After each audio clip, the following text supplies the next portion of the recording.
This is Capital City with Capital J. You're damn right it is.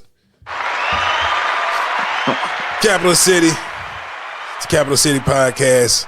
I'm your host, Capital J, alongside my main man, DL Glass. And we in the building. Yes. We try to keep it interesting around here, you know what I mean? We hit a whole lot of different topics, and we like to hit them from an angle that other people are not hitting them from. You know what I mean?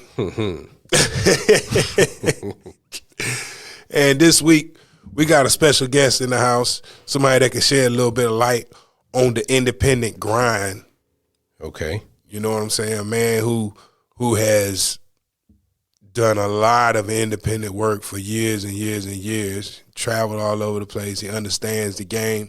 Mm-hmm. So he's going to help you understand what it takes to make it out here without major label support. It's a grind, a true grind. So without further ado, I'd like to introduce you to the dopest MC that you might not have heard of, Brandon D. What up, what up, what up, what up? What's happening, my brother? All good, man. All good. Okay, now I'm gonna give the people a little bit of background. Then I'm gonna let you carry on with your own story, and then we'll meet back together and talk about the grind. All right? Gotcha. Now, first I want to tell you how I know this cat. Mm-hmm. You know, I get to Greensboro. Greensboro's got a vibrant hip hop community. Right. And Brandon D is very much part of it, as was I. Mm-hmm.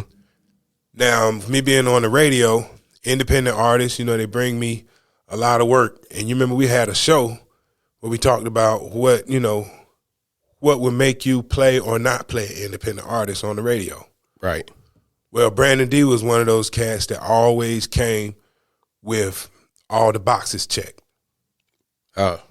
Radio ready. All the time. Okay. Always had clean, dirty. Mm-hmm. You know what I'm saying? It was always pressed up. You know what I mean? He just, you know, and so Brandon D made it easy. He made it easy for me to play his stuff. Stuff sounded good. You know what I'm saying? There wasn't a big quality difference between the stuff he was giving me and stuff I was already playing for major labels. Right. So, and not to mention he spit that fire. And was no envelopes being passed. Nah. Brandon D, hey, now we talked about this on the show. I never charged nobody to play nothing. Now, am I lying? Nah, I can validate that. Right. Nah, I can never. validate. I don't ask nobody for nothing but good music. Mm-hmm. If you give me good music, then we in the game. So he was working on this song called The Cack Joint. And when I heard it, I'm like, yo, like I'd heard a lot of music Right. that I like, but this one right here, Right. you know, I would like to credit myself with knowing a hit when I hear it. Now, do you think you were biased because of? No, not at all, because I got I don't think. Oh, go ahead. I don't think we really knew each other like that at that point either. No, I knew of him and I knew all his people because Brandon D is related to a lot of people that I knew. Jay White did a lot of promotion in Greensboro. I knew him, and Eli, who Will Ski referenced. Mm-hmm. How are you related to Eli, Brandon? Eli is my mother's brother. Okay, so Eli is another cat that's pretty important to the early days of hip hop in North Carolina. He's around a lot and is still very active. You know, imagine Anthony Hamilton and whatnot. And so I was familiar with everybody around him. And Showdown, you know, used to make Showdown did a few of your tracks back in the day, right? Yeah, so I used to be like a hype man for Showdown back in the day before I started recording my own music. Right. So this is probably how we came to know each other because I met Billy D through Showdown. Mm-hmm. Yeah, I met Showdown first, and all these cats I'm meeting.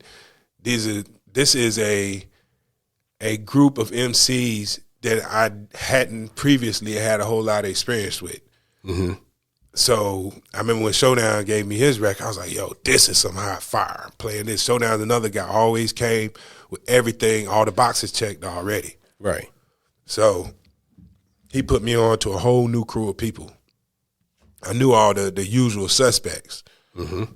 And so I meet Brandon D, and I hear this song. I'm like, yo, I'm going to do everything I can to get this joint popping, because I've heard a lot of songs, and a lot of people try to shout out their hometown, and it doesn't always work. Right. Right. The CAC joint was major fire. So I dropped that joint on the radio. Well, that's why I asked about the bias, but because it was CAC. Well, like I said, man, I've had probably 100 North Carolina songs. Right. Only about 3 or 4 Mm-hmm. really kind of stuck out to me. Okay. You're talking about Petey Pablo. Mm-hmm. I think you need to turn off your alerts. That shit almost buzzed my brain. But you had Petey Pablo, of course, and that song went national. Raise Up. It was all about North Carolina, but locally, a lot of people tried it before, and it just wasn't that great all the time. Right. And this song was great. Mm-hmm. So I'm playing it on the radio, and being on the radio, I get to meet people all over the country who are record promoters and A&Rs and this and that. So this dude who was that passing through, Brandon, that heard that song on the radio? That was Cord Digger. And Cord- let me dive into the story even a little bit more. So we at Billy D house. I don't know if you remember that, Cal, but we was at Billy D's crib, and Jay White, he might have introduced us and said, "Yo, Cap, you got to check this out," and push the song on. And you like, "Yo, I'm gonna play this." And I think your show, I want to say your show was Friday night. You like, "Yo, I'm gonna play this Friday when I get to the radio station." So all that week or whatever the days was between that day and Friday, nigga, when I tell you we told everybody to tune into the radio station, I mean everybody we knew. My mom, grandma, cousins, everybody from our hood, like everybody. We blowing everybody up like, "Yo, my joint gonna be on the radio." And from what I heard, you switched shifts that night. Oh, I went on Saturday instead of Friday that week. Yeah, you didn't go on Friday. But we had told everybody to tune in and listen on Friday. And then people just started hitting us back like, "Yo, what's up, man? Where you at?" To the point where I just cut my phone off. I didn't realize that. Yeah, that's how it went down. So it was to the point where I cut my phone off. And then Saturday, I don't know if you switched. I can't remember if it was you. I know Showdown was on the air. I guess it had to be you DJing. Uh-huh. And y'all played the record. But Saturday, we ain't tell nobody. We was just like, "Yo, this gonna happen. Wow. This gonna happen." Yeah. But so y'all dropped the record, and I think it played halfway through, and then y'all dropped it from the top. And while this is going on, my man Cord Digger happens to be driving. Cord Digger is working for Elektra Records at the time. Cord Digger happens to be driving from New York to Atlanta and is in the listening area when the song plays. And he says he is basically like he's almost out of the listening area, like where the record is starting to cut out. And he vibing to it so much that he pull over on the highway and just start making calls like, "Yo, who is this? I gotta find this kid." And gets in touch with Sean D. And then Sean D connects us, and like from there, got a record deal, bro. Hey, Cord Digger called me that night before I got off the air. You see what I'm saying? Right. So Yeah. I put him in touch with Sean D. Unless they already knew each other, but that was the name that I gave him to, Right. set things off, because Sean D handled all the business back in the day. You know what I'm saying? Okay. Yeah. So, and you know something, now that you told me that night I switched shifts and did Saturday night instead of Friday, that's crazy, because you're talking about things happening for a reason. Right. If I'm on Friday night, all your people in Greensboro hear it, but Court Digger doesn't. Right. Right. And not to mention, like, bro, this is my first solo record ever. So this is my first solo record ever, and this the first time it plays on the radio. And I get a record deal with Elektra Records. On the strength that Cap J spun the record, just heard the record and said, yo, I'm going to play it. Wow. And end up getting a major record deal with Elektra Records. Well, I won't say a major record deal. I got a single deal with Elektra Records. Capital J. Flew to New York like 2 weeks later. I'm in This is Sylvia Capital Rome's City office. with Capital J. Yeah, I'm in Sylvia Rome's office like 2 weeks later. Me and Jay White, they flew us up to New York. She got this crazy corner office overlooking all of Manhattan. I'm talking about like 20-foot tall windows. She got these wild big speakers. The speakers had to be at least 8 feet tall. And like, I'm just looking at this older lady in this office in Manhattan bumping this record and going crazy. And like, we signed a single deal, man. Yes, indeed, man. That's Right. And what year was this? This had to be 2001, 2002 type time. Wow. What happened with the deal? So the deal goes through. All right. So first off, like, the record was a Billy Joel sample. My cousin Jay White was riding with my uncle Greg, and Greg, he one of them old school dudes. He older than us, and he just playing old school music. And Jay White hear the record. It's called Anthony Song. It's a Billy Joel record called Anthony Song. Okay. And Jay White like, yo, what is this? And my Uncle Greg tell him what it is. And Jay White bring it to me like, Brandon, you got to flip this, yo. You got to flip this. So I just start writing to it crazy, take it to my man, King James. He chopped the beat up the way I wanted it. And that was it. And then like maybe 2 days after that, we run into Cap J. But so we get the deal at Elektra. Like I said, it's a Billy Joel sample. So this is a key right here. One of the major keys to independent success is making sure that either A, you don't use a sample, or B, your sample is cleared. But so it's a Billy Joel record. Billy Joel wants $50,000 and 100% of the publishing on the record. And in addition to that, he wants a clean version of the record. Like, he don't want no profanity in the record. But in that process, it took them about 6 months to track him down to get the sample cleared. Right? Okay.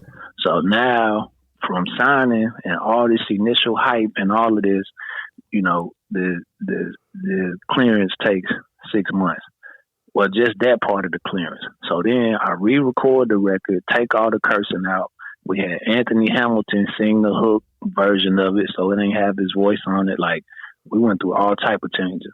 Right. And then, so now I got this second version of the record, and they want to track him down again to let him hear it. So they track him down. This take another 6 months. So now a whole year has passed. They track him down. He hears the record again. He likes the record. Record gets approved. So boom. So we like, all right, we off to the races. Like, we got a deal. It's about to go down. It's going down. So then there's a tour coming up. So they decide to send me on tour. I go on tour with Ludacris. It's the Chicken and Beer tour. Ludacris, Chingy, who was popping at the time. What's his name? David Banner, and this dude Nocturnal, who from the West Coast. I remember Nocturnal. He came to the station one day and told me Snoop Dogg wears extensions. I cannot. I can't confirm nor deny that. Wow. But yeah, so I'm on tour with All this happening these fast. cats. Well, it's been I wouldn't say fast because it's a year passed. A whole year Yeah, passed. it sound fast when I'm telling the story, but it was like an excruciating long time in real life. Right. So what were you doing? What were you doing when you made the track? Like, where were you in life? We was broke. Yeah. We was broke. I was sleeping on my mom's floor. It was, we was working at like, I think Jay White was selling sneakers and we was working like third shift at like FedEx or something. You know, the check, it was a single deal. So it wasn't like it was crazy. Like we might have got a 5G advance. They covered this sample for $50,000 and then they planning to put mad money in the promo and video and all of that stuff. Right. Okay. So now I'm out on tour with Nocturnal, Ludacris, all of them. But I'm basically like a hype man for Nocturnal, but we still out there promoting ourselves, right? Because we on the tour bus, everything. Right. So we press up like 5,000 CDs to pass out while we on tour, just to get the name out there, right? Right. And then in the midst of this tour, bro, like in the middle, well, I won't say in the middle of this tour, but towards the end of this tour, Elektra Records is purchased by Warner Chappell, I want to say. Warner Chappell buys Elektra Records, and everybody that wasn't a major priority, just like, it's just over for you. It's over for you. So now we've pressed up 5,000 CDs, and I ended up leaving the tour because, so now it's kind of common knowledge that, like, you know, it's real gangbanging and all that going on in the industry. But at that time, you know, it just wasn't common knowledge like that. But Nocturnal and his crew, they were real deal street niggas from LA, like gangbangers. Right. But so you got some dudes that's like Bloods, and then you got some dudes that's Crips. So like this is the wildest experience I ever had in my life. They fighting on the bus, like it's gang shit going on. I mean, they inviting chicks on the bus, and I mean, just I can't even express some of the lawlessness that was going on. But it basically made me say, you know what, I'm gonna get off this bus, man. When we passed through North Carolina, y'all let me off, because I think the tour started like, we started in the Midwest, like Chicago, and went through a few cities. Then we came down to like New York and Boston, and then we was coming back through the Cat. So I'm like, yo, I'm out, man. So I leave the tour with most of the 5,000 CDs. And when we get back home, it's like, damn, what are we going to do with all these CDs? And that's where the independent grind started. I'm like, yo, I can go sell these CDs. And that's what I did. That's where I started selling CDs from that moment. Hey, before we get into that, tell me a little bit, like, I know a lot of people listening don't know, like, how's the compensation when you're on tour like that? Can you tell us a little bit about that?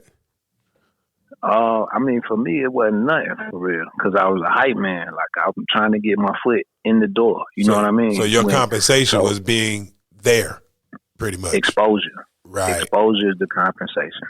And that's a lot of the situation for a lot of artists when you're trying to get in the door.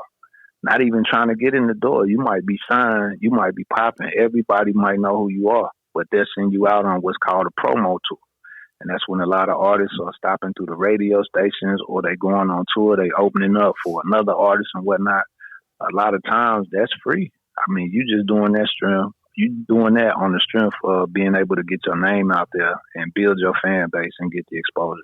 Right. Like, a lot of people don't know that a lot of these station concerts, the artists come through and they don't, like, a lot of these artists aren't getting paid.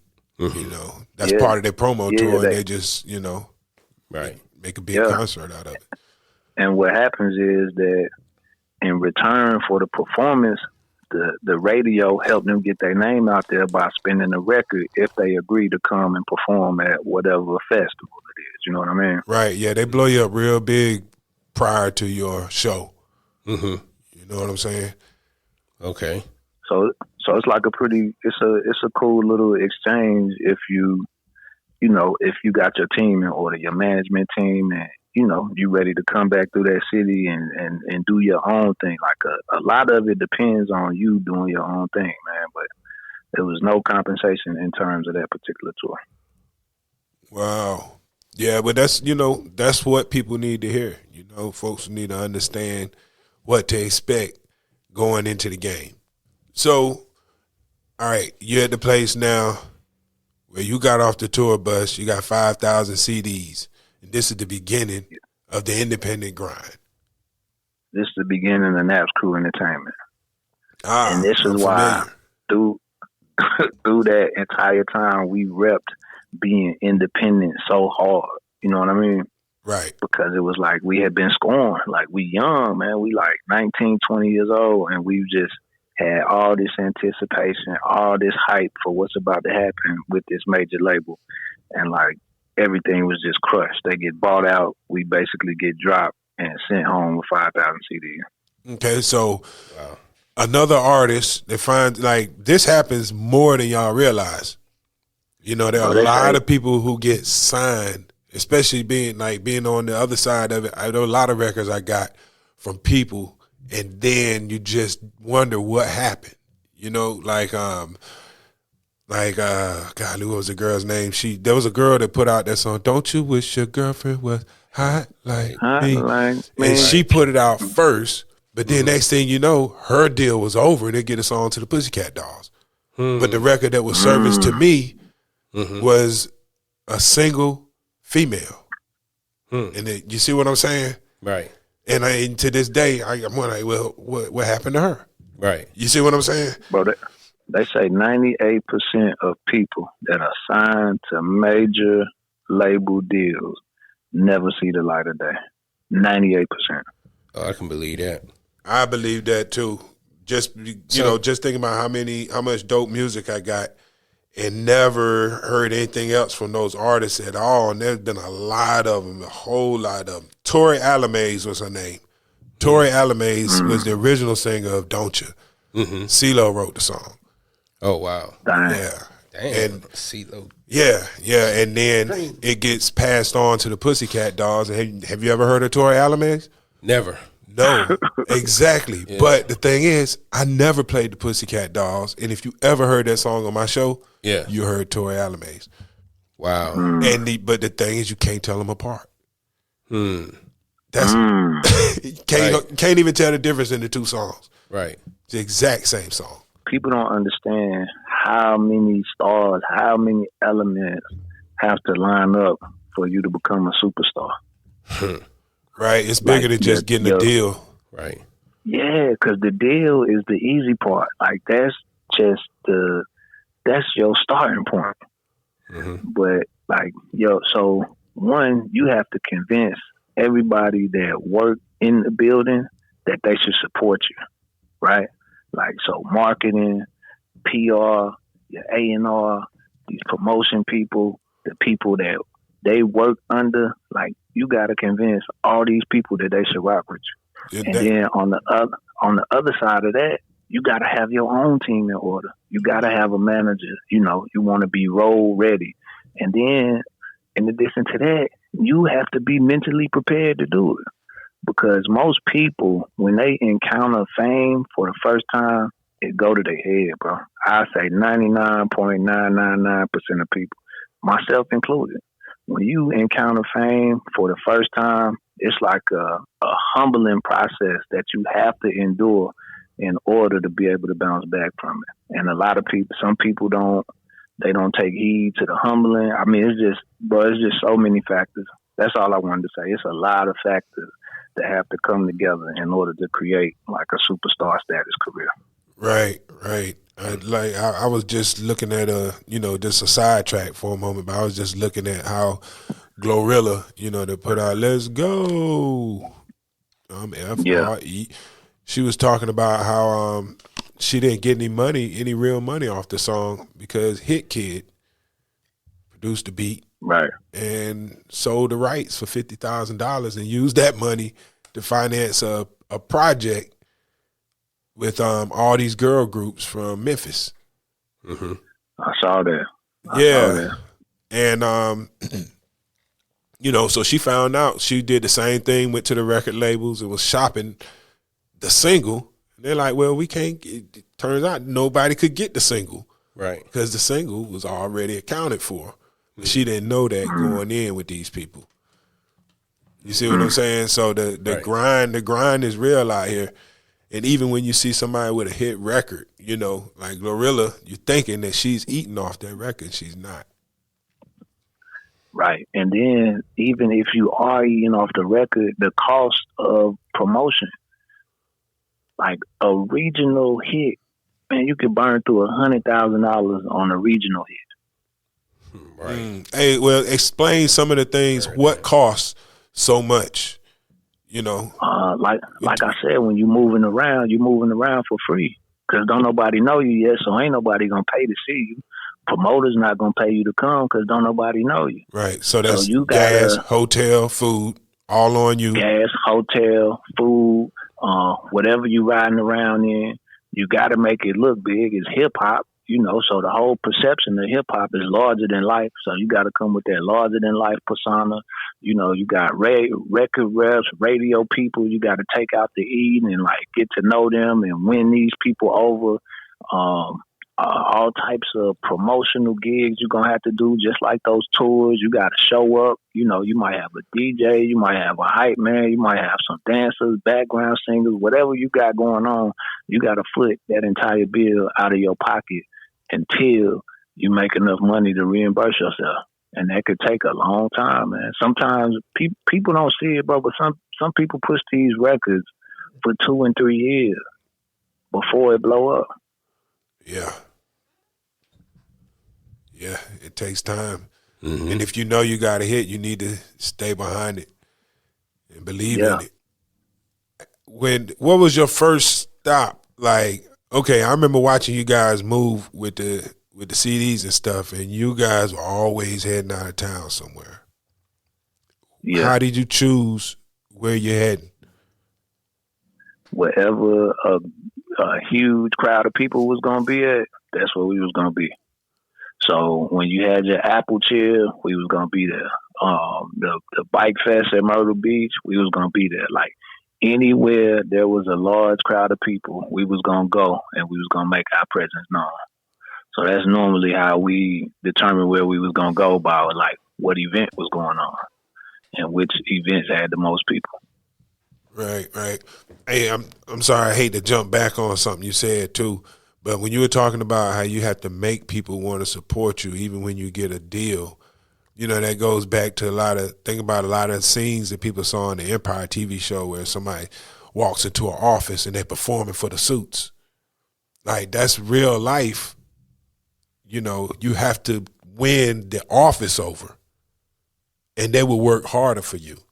I'm telling you, as a DJ, artist that has good personality and everybody likes, that staff will go hard for that artist. Mm-hmm. So when during that time period, did you think that you were well received in the industry from the cats you met? Or if you could do it over again, would you change things? If I could do it over again, I don't believe I would change it, bro. Right. I don't believe I would change it because like some of the connections I made like have been lifelong. You know what I mean? Like even us talking right now, it's like a lifelong connection. A lot of the people I met, I'm still in touch with, still in good terms with. I developed real lifelong friends out of, a lot of the people that I met. Yeah, so did I. But everybody ain't North Carolina cool out here. You know what I mean? Hey, I'm serious. You know what I'm saying? Something about cats from North Carolina know how to walk in a room and smooth appropriately. Yeah, you know what I mean? Right. And everybody don't have that skill, but yeah, I can vouch for that. Brandon D knows how to work a room. You know what I mean? So what is your favorite moment on the independent grind? Like, tell me one of the success stories. You know what I'm saying? You out here. What's one of your best days? Best days.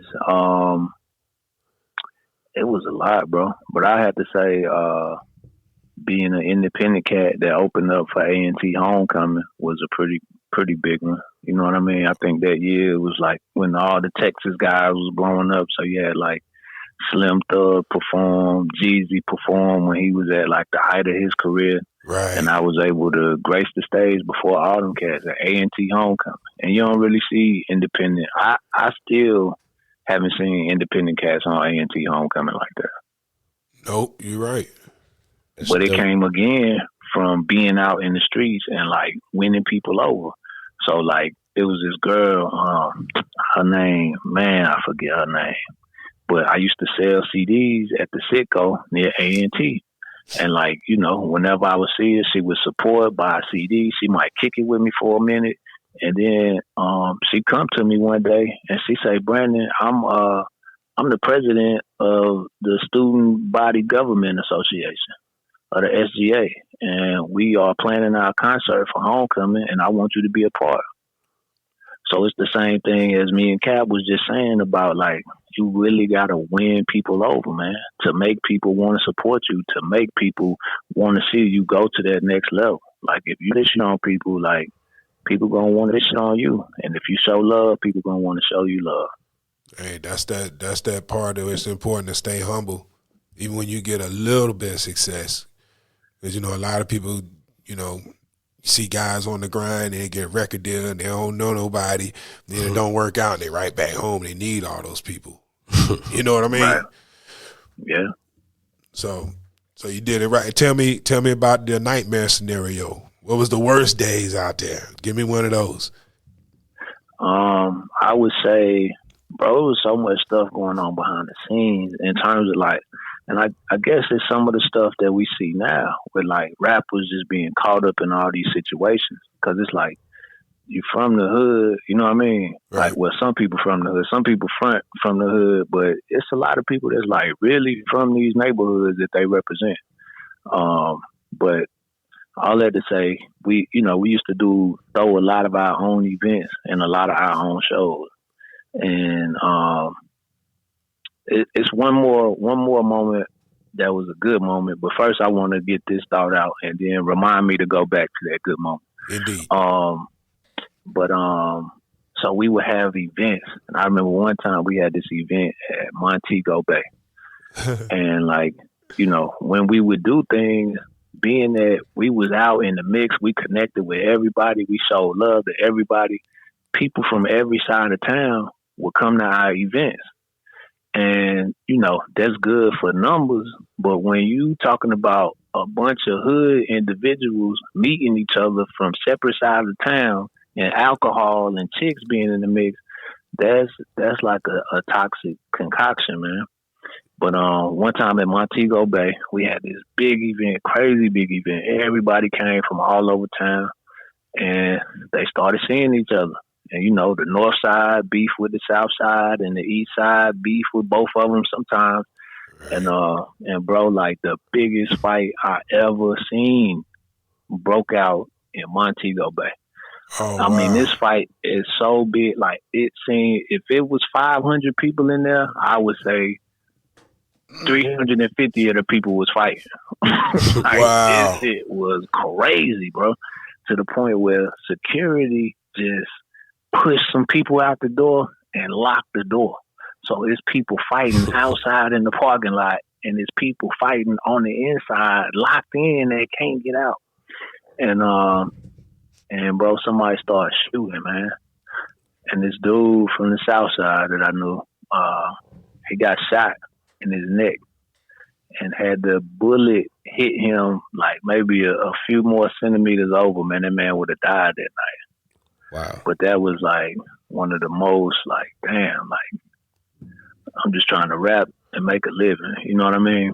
Yeah. And dealing with this type of shit, it was crazy.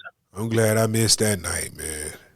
Like, you know, being a DJ and being out every weekend. I was telling DL on one of the podcasts, I went through a 10-year stretch where I had one of them nights once a year where somebody be dead at the end of it. You know what I mean?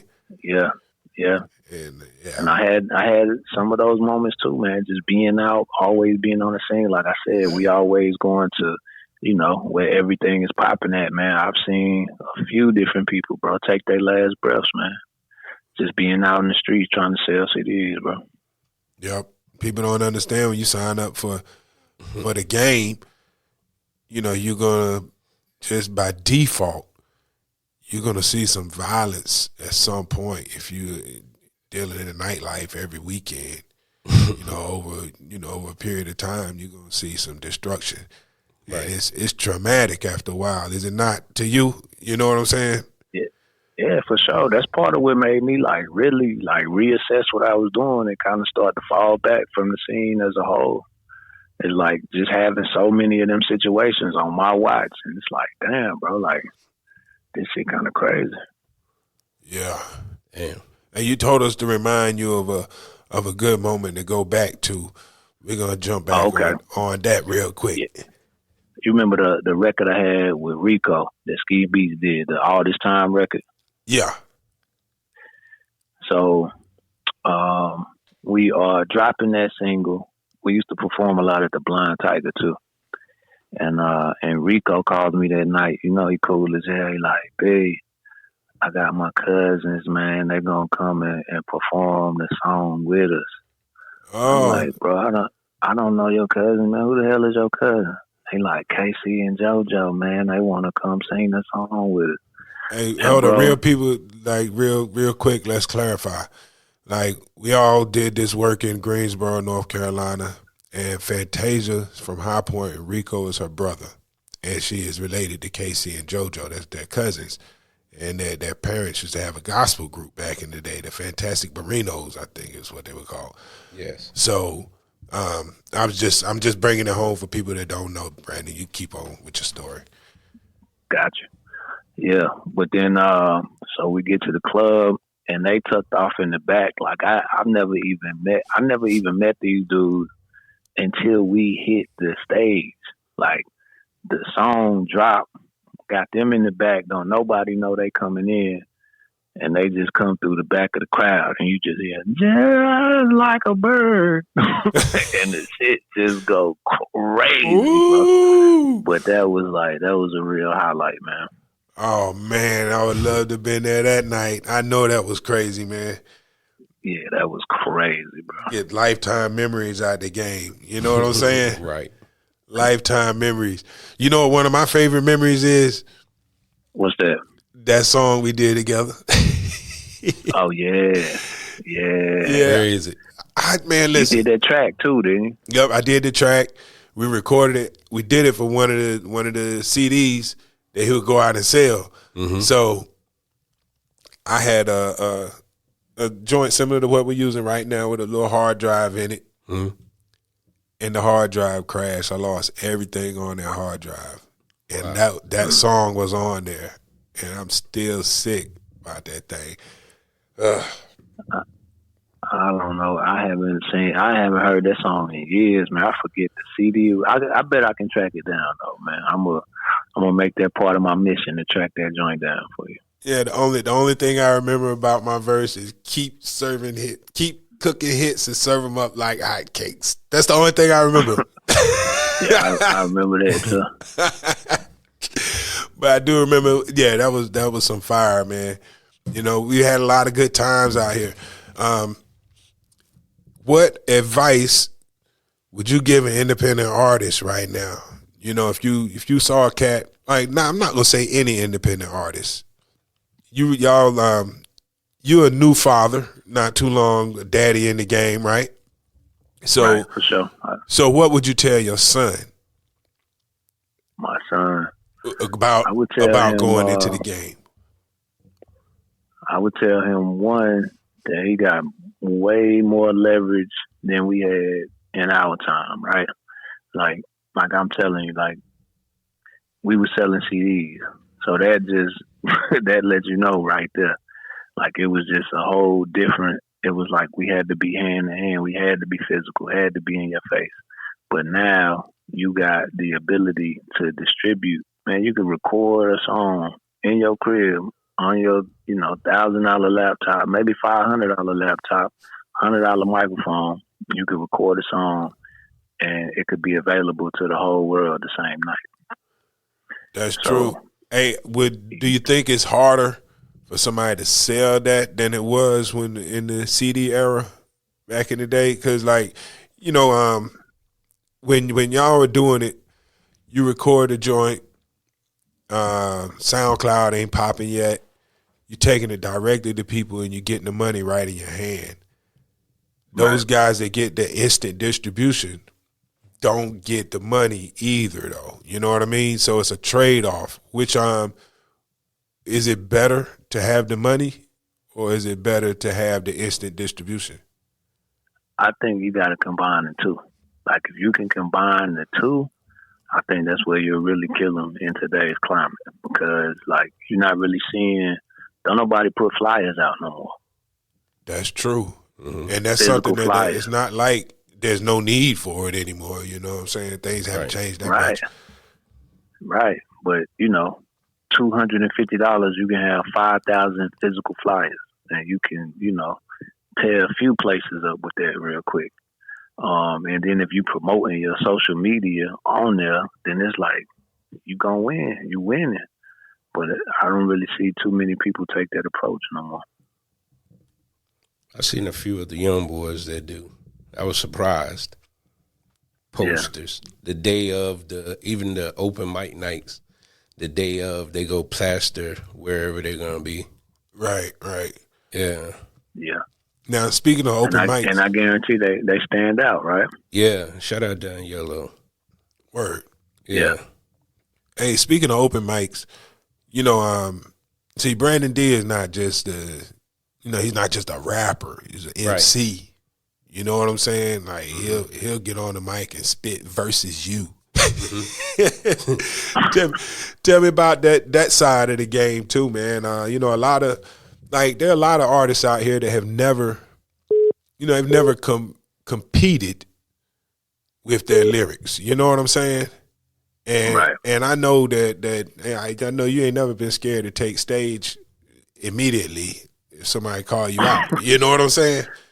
So, do you feel that part of hip hop is absolutely necessary in artist development now, or because guys are skirting that part of it? They're not going out there and doing these open mics and freestyle battles and stuff like that. Right. I think you got to be wherever people are. Wherever people are is where you want to position yourself, because you want to connect with as many people as possible. Like, we got to look at it like, I view it like a political campaign, right? Like, look how many places they go when it's election time.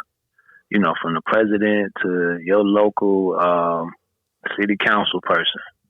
Like, bro, they trying to be seen as much as possible.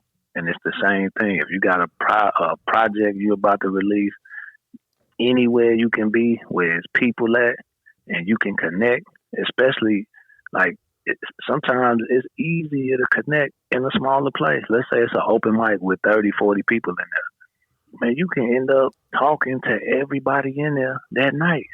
Right. Like everybody. You could establish a personal connection with everybody in that room that night. Make real fans. I think real fans. People that ride with you till the wheels fall off, man. Right. So by doing that, just for our audience, how long after you got off the tour bus did you go out and live this life? For how many years? When you say this life, what's that? That's the true independent grind where y'all are going out, you following the large events and, promoting your own shows, the Naps crew heavy period. You know what I mean? How long did that last? So that lasted till maybe like 2008. And then from there, I just kind of got more into like I said earlier, I was speaking on how like you have to go through a humbling process, right? Right. Like I seen by through that time period. So we talking from like 2001 to like 2008, 2009, maybe some of 2010. Like I seen some highs and I seen some lows, right? Right. Like so you begin to realize, like I know a lot of people, but all of these people ain't really for me. You know what I mean? Like it might be a lot of people with me when I'm out at events, when I'm popping, when I'm hot, when it's a track I got that's going crazy on the radio and different markets and stuff like that.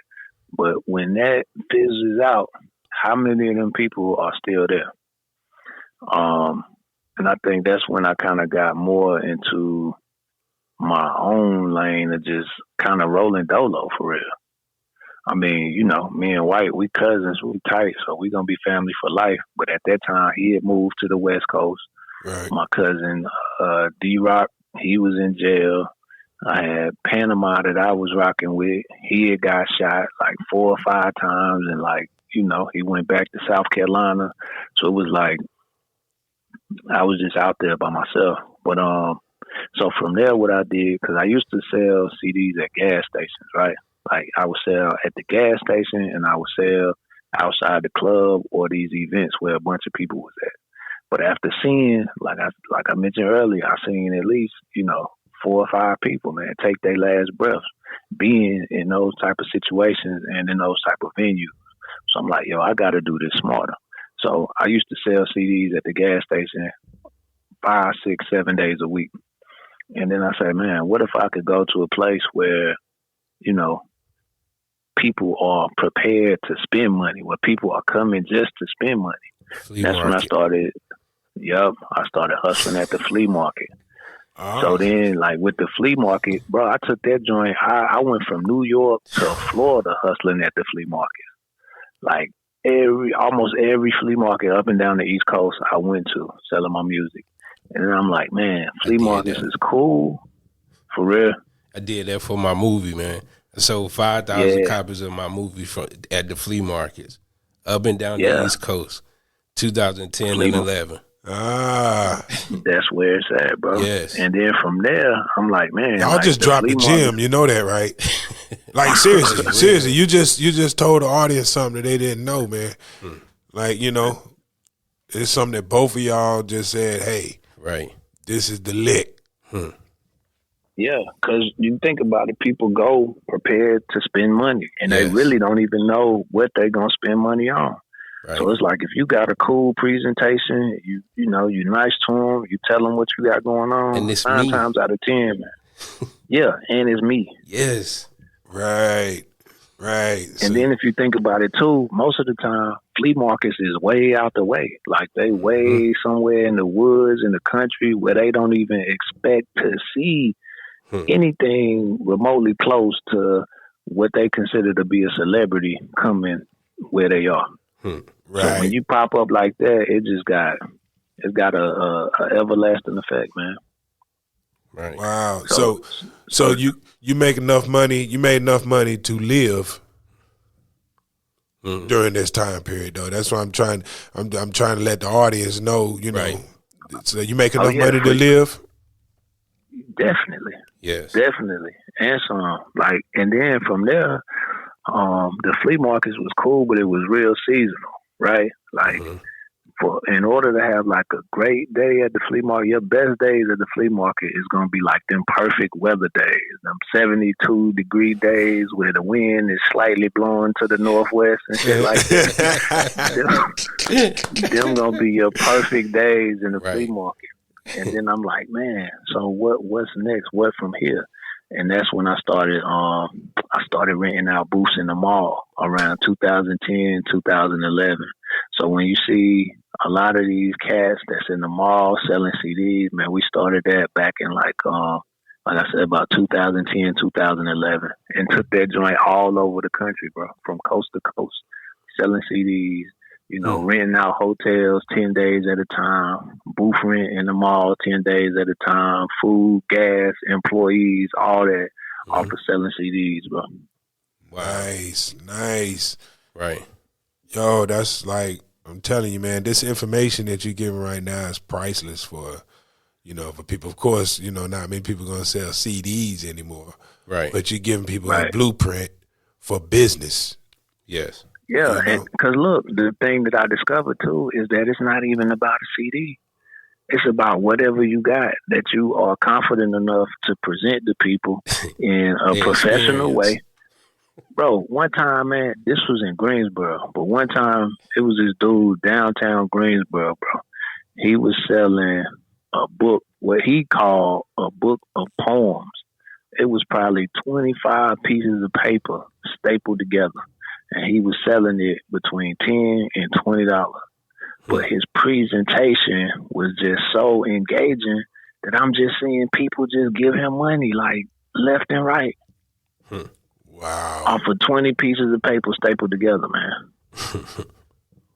Hey. I mean, like no graphics on it, nothing. Just like type font on white pieces of paper. This man out there selling. But he was confident in who he was. He had his pitch together. And he was just going for it. And people loved it. People love a story of somebody who comes from the bottom.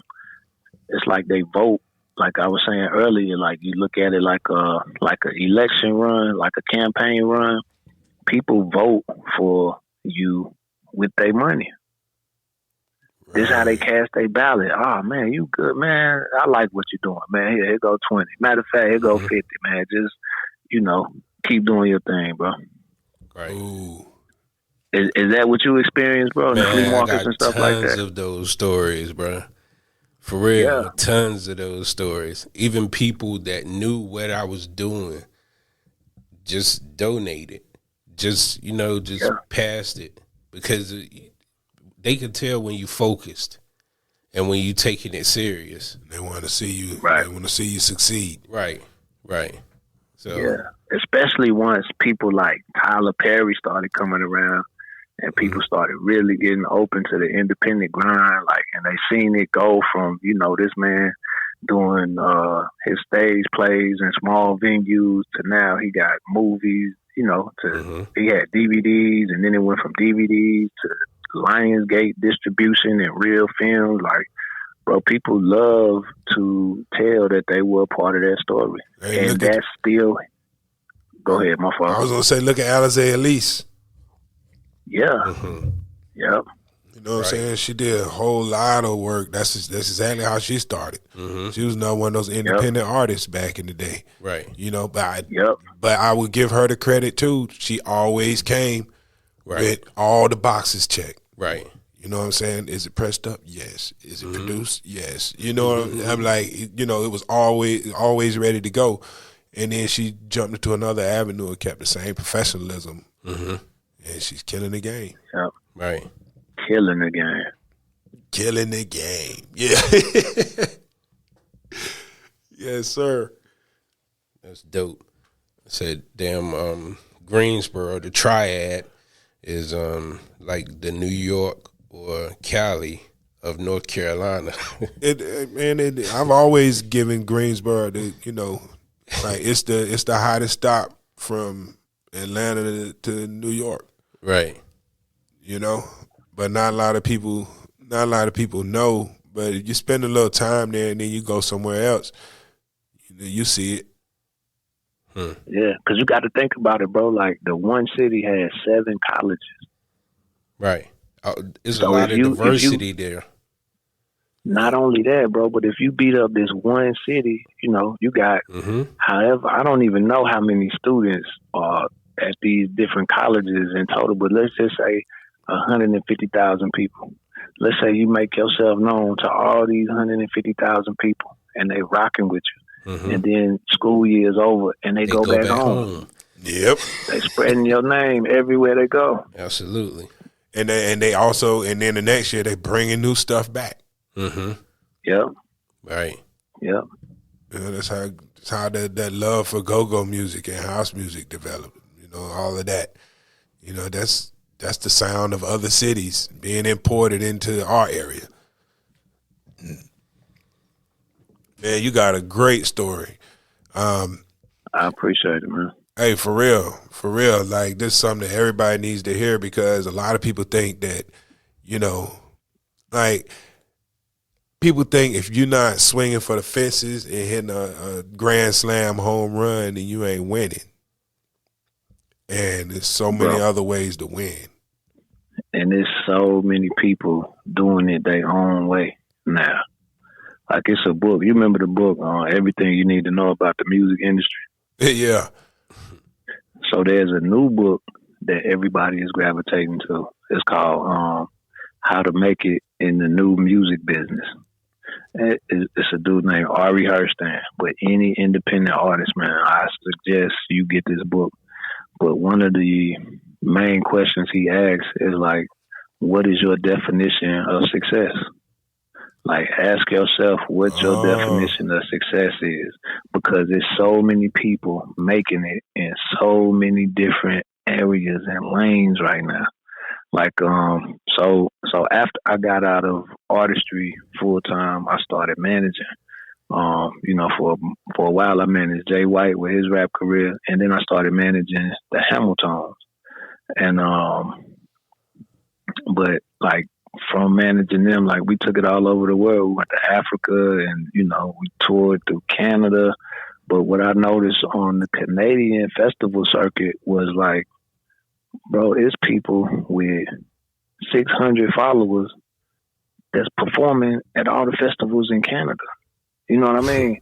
Mm-hmm. Like, everybody following has value, but they not the end all be all. Like, if you talented, you can still make it shake without a social media following, or you can be building your following in the process of making it shake. But like, don't let whatever your social media numbers are, don't let that hold you back or make you feel less than because you see somebody else with 1 million followers or 10 million followers or whatever. Like, it's people out here, man, that's just straight getting to it in whatever area they want to. Like, some people are in sync music, right? Like, it's some people that don't do nothing. They don't tour. They don't do none of that. They just make music for sync licensing, for placement in films and TV and different things like that. Right. And they have a whole career off of it. I really wanted to get in that lane. That's something that I wanted to do, man. Just, never figured out how to get that foot in. You know what I mean? Nah, it's an art form to it, bro. That's the lane I'm in now. Like, I don't know if you know, but so I wrote records for, I got a record that was in a Tyler Perry film. I did records with Anthony Hamilton, like co-wrote the record. I got credits on Elton John, man. Not Elton John, but Eric Clapton. I got records with the Tones, like. But you can't just gloss over that. Yeah. You gotta give us a little bit more about that. Slow down. Tell us how all that happens. So with Anthony, like I said, my uncle is Eli, is his manager. And he, like Cap was saying earlier, he's a big reason that, me and Jay White, my cousin, even got immersed in the music scene. But I think I was in Huntsville, Alabama. I had a booth in the mall selling my CDs. And Anthony and Eli happened to be in town recording music. And Eli like, yo, come to the studio. And I come to the studio, and we just in there vibing, having a good time. And Anthony like, yo, man, you got anything for this? And boom, it turned into a record. And then it went on his Christmas album. And then that same record got picked up by Tyler Perry as the intro song for his Tyler Perry's Medea Christmas. So if you watch the credits at the end, you see my name in there and everything. And then that same record, Eric Clapton covered the record on his Christmas album. So wow. It was like lightning struck 3 times, man. Wow. So what's your net worth now?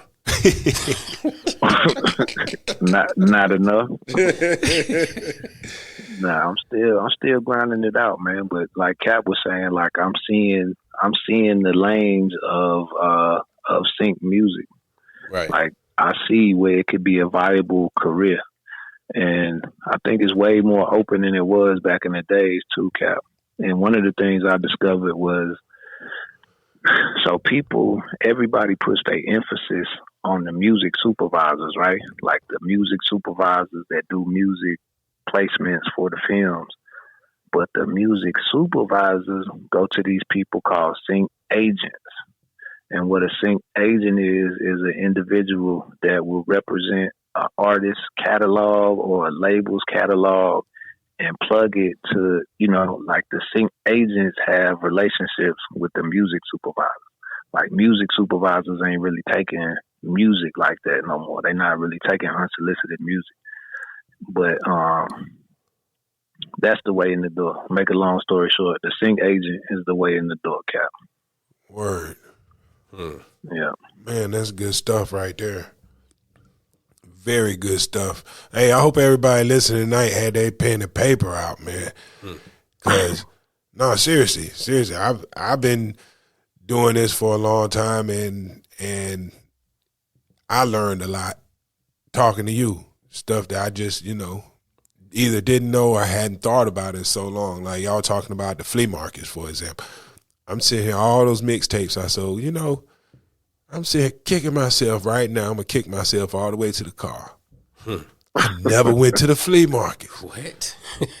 And you know what I'm saying? Yeah. I used to gear up for A&T homecomings, and, I did a few homecomings with mixtapes. I used to go to Freaknik, and one time I went to Freaknik with no money.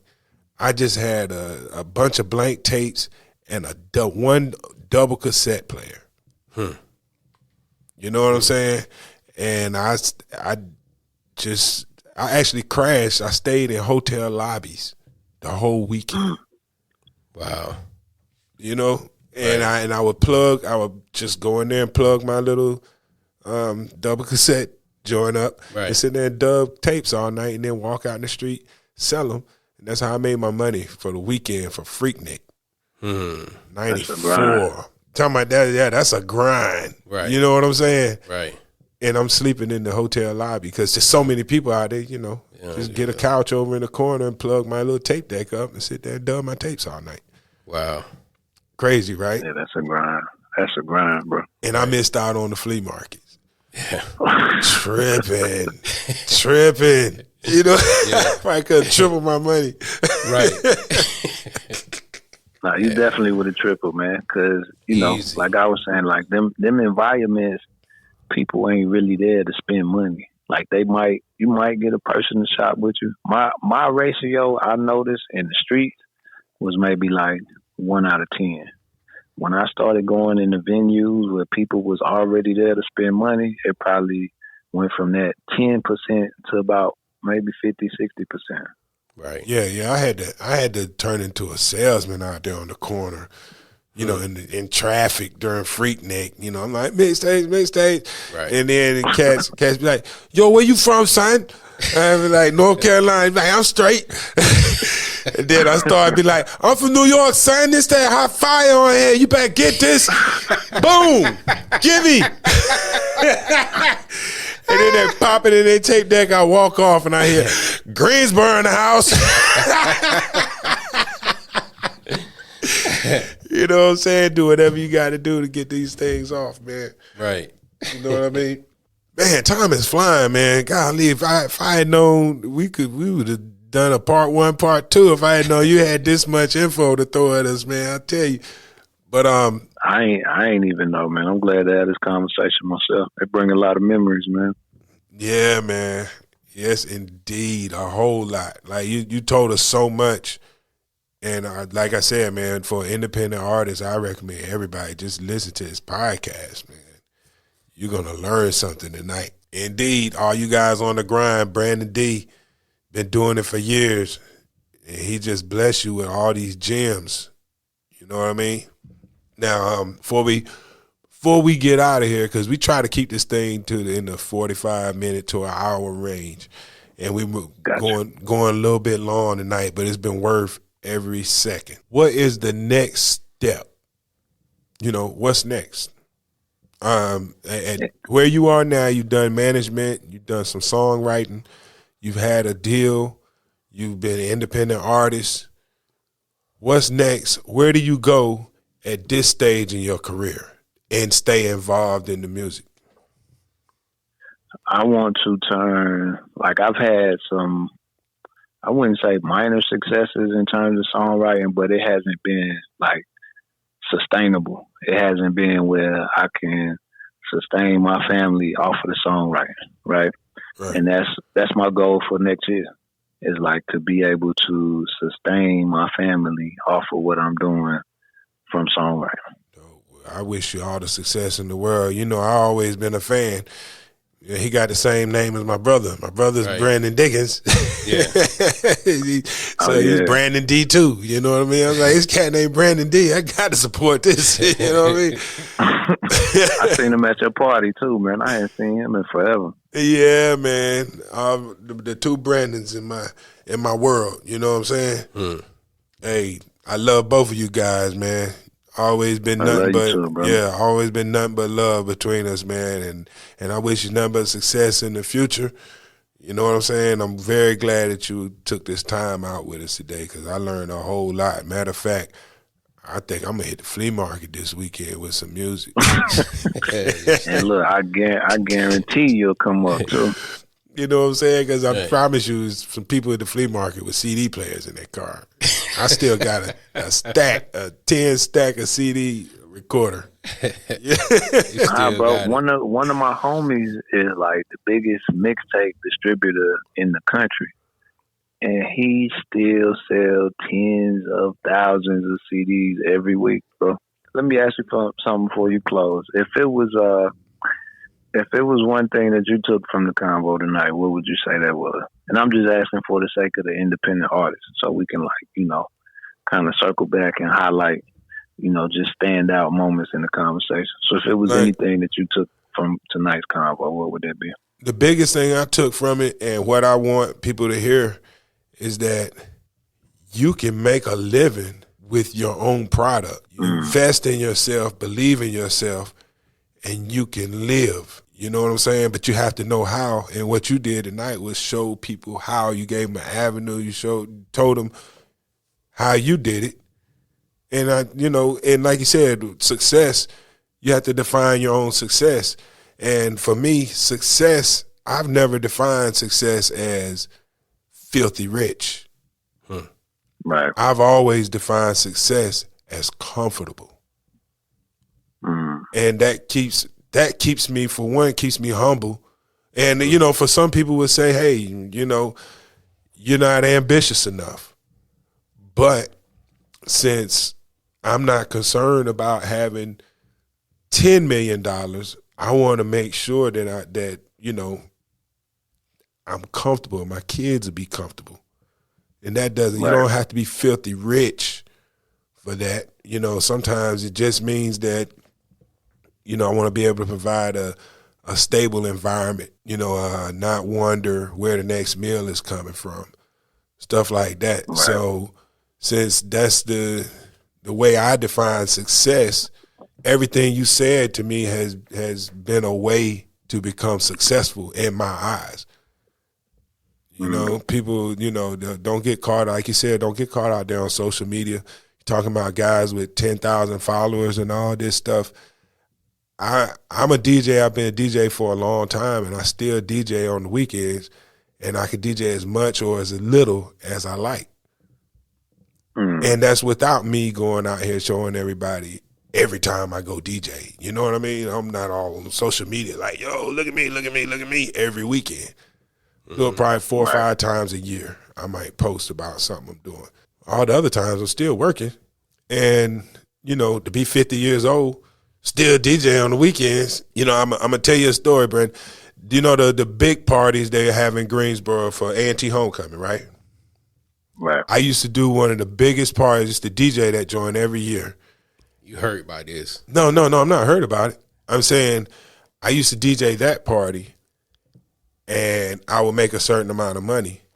And I was out in front of everybody. Everybody came. It was probably 5,000 people at that party. and they would all see me there. And then I remember the next 4 or 5 years after doing that party, doing other parties where nobody was really like, you know, either it wasn't a whole lot of people there, it was just another party. It wasn't that big of a deal. But I made 3 times more money for each one of those other parties than I did for the one where everybody was at. Right. So the people that you don't see doesn't mean they're not eating or working or successful. You know what? You know what this conversation tonight reminds me of? What's that? The episode we did. It's time to capitalize. It's time to capitalize. That's exactly what time it is. Yes. That's what this is. Yeah, it's time to capitalize part 2 featuring Brandon D. Right. Yeah, so I gotta check that one out, man. Yeah, well, that's definitely what I took from it, man. You know, what I took from it is, like, I consider you successful. And you know, I've known you for a long time. I seen you grow from that 18, 19-year-old guy that was out here. You know, I seen you get settled down, get married, have a kid, you know what I'm saying? Yeah. And all that's beautiful. And you're able to make a living and still stay in the business that you love to do. That's successful. Right. You know, so you sir are successful to me, and that's why I asked you on here, because I see you successful and able to continue doing what you love to do.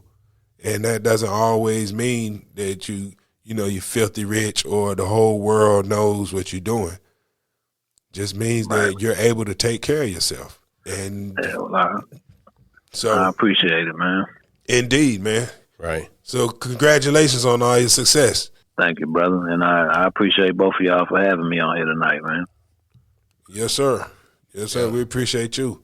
Yeah, man. Great conversation, man. Glad I got a chance to speak with you, because Cap J has talked about you a couple times now. Oh, yeah. Yeah, for sure. It's good to meet you, too, man. A fellow flea market brethren, man. No, that's right. Hey, this dude to shoot your video too. Like, hey, for y'all that don't know, man, it's Brandon D. The song was called The Kak Joint. That's DA space KAK space joint. And you can still find the video on YouTube. And Brandon D's got a large presence, nice presence on YouTube. So if you want to check him out, see what he's about, you know, it's all there for you. It's good work. That song is fire. He got other fire songs up there. So by all means, check them out and support. Is there anything you want to tell the people how they can keep up with what you're doing right now? Got any social media presence you want to tell them about? I mean, I'm on there, bro, but I can't even lie. Like, I don't tune in that hard. So you might hit me, and it might take me, 2-3 weeks to respond, because I'm just not up there in tune with it like that. I just focus on everyday life. You know what I mean? Hey, that's fine. But it's my Instagram is Brandon D LLC. Brandon D LLC. Y'all got it. Yep. And check them out. Definitely check out the Kak Joint, man. If you want to see North Carolina hip hop at its finest, the Kak Joint, like, to me, that's a top 5 song to ever come out of North Carolina. From any artist, period. Appreciate it. And that's including Fantasia, Casey and JoJo, Petey Pablo, J. Cole, Rhapsody. This a top 5 song out of North Carolina. If you don't know it, it's time for you to learn. Check it out. Dope track. Indeed. Yeah. Indeed. Good representation. No doubt. Yeah. And, we went back and listened to that joint again tonight, after listening to so much mumble rap and stuff, man. This dude spit hot fire on that joint. You know what I'm saying? Yo, that rhyme was dope. What year was that? That was so that record dropped in I want to say that might have been 2001, 2002 when Cap played it, and then it grew a buzz, it grew legs, and then once the whole label situation kind of phased, you know, so that was probably 2003. Then we re-released it in 2005. A station in VA. You remember the Buddha Brothers in VA, Cap J? Yeah, man, I love them dudes, man. A couple of them guys passed away since then, man. Oh, I didn't know that, man. Yeah, but I love the Buddha Brothers. They had put it in regular rotation. They put it in regular rotation, and then it made other stations start to pick up on it. So it was a record with like real regional success. And then even 102 Jams had put it in regular rotation at one point. But this was years later after you first played it. So we released it in 2002. I mean, got the deal in 2002, and then we re-released the record in like 2005. And that's when a lot of places that caught on. We was more on our independent grind and just, you know, had a little bit more business savvy about us. And we put it out again. Word. I just got one question about the label, the single. Well, never mind. I answered the question. Go ahead, man. Yeah. Because I was gonna ask you, when you left the tour, like you didn't owe the label nothing. Like y'all just walked away without, you know, just ended it. Yeah, it was clean because they had been purchased. And if you weren't a priority, like if you weren't a Fabulous or a Missy, like they wasn't really even sweating it. You know what I mean? Okay. Yeah, so we got out of it clean. Right. And one last question: What would you say, just being North Carolina? What would you say would be the biggest struggle as an artist coming out of North Carolina?